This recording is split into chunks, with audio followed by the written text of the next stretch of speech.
बेहतर राकेश जशवानी, रायपुर छत्तीसगढ़ से, और आप देख रहे हैं हंगामा न्यूज। इस वक्त हम फहीम शेख, जो कि युवा कांग्रेस से प्रदेश सचिव है, उनके साथ इस वक्त हम जुड़े हैं। आइए युवाओं से रिलेटेड कुछ चर्चा इनके साथ में करते हैं, क्योंकि आज का दौर ये चल रहा है रायपुर छत्तीसगढ़ के अंदर कि एक युवा नशे की हालत में दूसरे युवा के साथ में लूट करता है, मर्डर करता है, और इसी तरीके से सिर्फ और सिर्फ युवा जो इस वक्त नशे में लिप्त है और सिर्फ नशे की लत के उसमें वो आजकल इस तरीके की गतिविधियों को अंजाम भी देते हुए अब तक नजर आ रहे हैं। आइए इनसे जुड़ते हैं और युवाओं के विषय में कुछ चर्चा करते हैं। सर, क्या लग रहा है आपको, युवाओं की जो आज की स्थिति है क्या वो सही है? जब से बीजेपी सरकार आई है, ये 9 महीने से आप देखिएगा, आचार संहिता के बाद से, जब से बीजेपी की सरकार आई है और कांग्रेस की सरकार जाने के बाद युवाओं के साथ जो कुछ भी घटनाएं हो रही है, युवा नशे में लुप्त है, युवा है, बेरोजगार युवा हैं। जितने भी युवाओं को लेकर घोषणा पत्र में घोषणाएं की गई थी, रोजगार देने की घोषणाएं की गई थी, जितनी भी घोषणाएं की गई थी वो सब में बीजेपी फेल है। युवा बेरोजगार होने के कारण आप चौक चौराहे में देखोगे कि युवा चौक चौराहे में बैठा हुआ नशा करता हुआ मिल रहा है। आज का युवा रात के 12-12, 1-1 बजे तक नशा करता हुआ 2-2 बजे तक घूम रहा है और सवेरे 4-4 बजे उठ रहा है, क्योंकि घर में उसके पास रोजगार है ही नहीं। वो क्या करेगा दिन भर? कहीं ना कहीं नशे में लुप्त होगा और नशे की कार्रवाई, नशे में रहने की वजह से कई घटनाओं को अंजाम दे रहा है और कई चीजों को, कई संगीन अपराध करके जेल जा रहा है।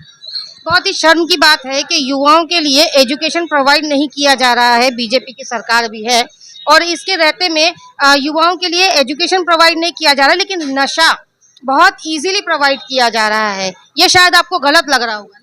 बिल्कुल, ये एकदम गलत है, क्योंकि जब कांग्रेस सरकार थी तो आपने देखा कि हमने सरकारी स्कूल को इंग्लिश मीडियम किया, सरकारी स्कूल में इंग्लिश मीडियम करके हर युवाओं को, हर वर्ग के युवाओं को पढ़ाई दी। उसके बाद हम कॉलेज भी इंग्लिश मीडियम करके फ्री एजुकेशन देने वाले थे। आज एजुकेशन इतना महंगा हो गया और प्राइवेट स्कूलों पे बीजेपी हमेशा तर्ज देती है और प्राइवेट स्कूलों को बढ़ावा दे रही है, जिसकी वजह से इंसान के, व्यक्ति के पास इतना अर्निंग नहीं, इतना पैसा नहीं। आज की अर्थव्यवस्था आप देश की जान रहे हैं कि क्या हालत है।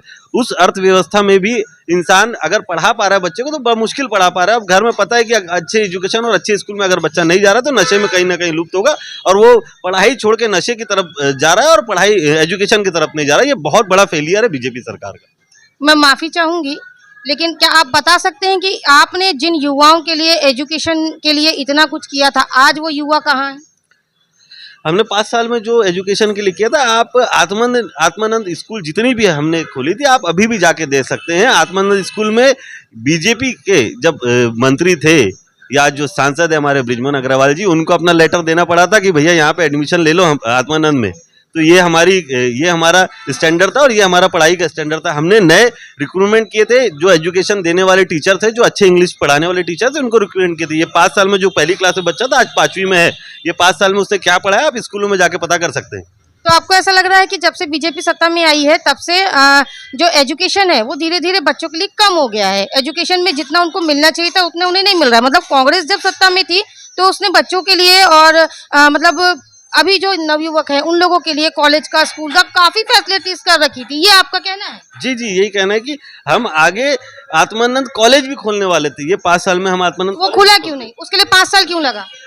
वो 3 साल आपने देखा है कि 3 साल हमारी सरकार में ये कोरोना काल चला, 3 साल हमारी सरकार में कोरोना काल चला। उसके बाद जब हमको कोरोना का हवाला आप लोग कब तक देते रहेंगे? कोरोना का हवाला नहीं दे रहे। 3 साल हमारी सरकार में कोरोना रहा, आपको ही मालूम है और सबको मालूम है। उसके बाद जब 2 साल बना तो 2 साल में पूरे प्रदेश में 300 के लगभग हमने स्कूलें खोली है। और नशे का क्या किया आपने?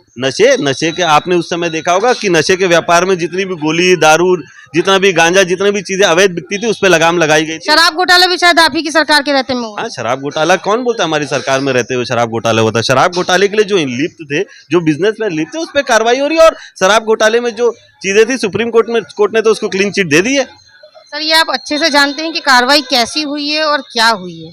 ये आपको यही तो मालूम होना चाहिए कि ईडी की जो बदले की कार्रवाई हुई थी वो कैसी हुई, आपको ये मालूम है और पूरे देश को मालूम है। हम यहाँ ईडी की बात नहीं कर रहे हैं, हम युवाओं की बात कर रहे हैं।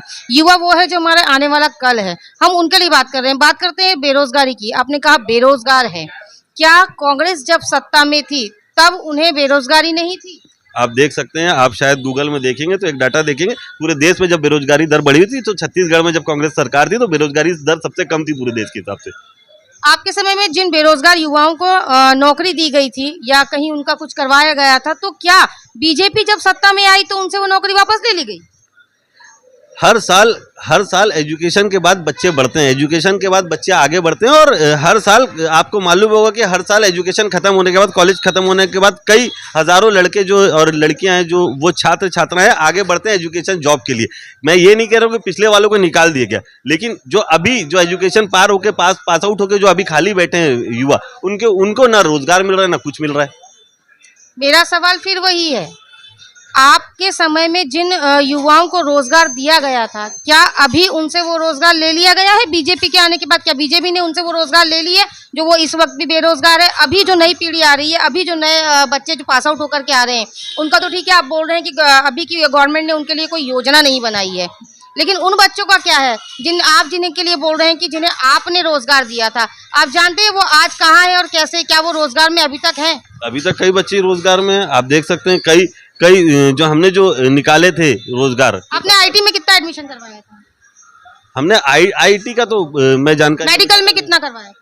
मेडिकल में सबसे ज्यादा, मेडिकल में आप रेशियो देखिए पूरे छत्तीसगढ़ में सबसे ज्यादा मेडिकल में एजुकेशन होता है पूरे देश में। हमारे यहाँ पे ये जो कॉलेज है, देश की नहीं, मैं छत्तीसगढ़ की बात करूं, पूरे देश में सबसे ज्यादा एडमिशन छत्तीसगढ़ में मेडिकल विभाग में हुआ था जब कांग्रेस की सरकार जी, ये 5 साल में। 5 साल। सरकार किसी की भी रहे, सत्ता किसी के भी हाथ में रहे, युवाओं का भविष्य शुरू से जीरो ही था, और शायद अगर इसी तरीके से गवर्नमेंट चलती रही तो युवाओं का भविष्य आगे भी जीरो ही रहेगा। बेहतरीन खबरों के लिए बने रहे हमारे साथ और देखते रहिए हंगामा न्यूज़।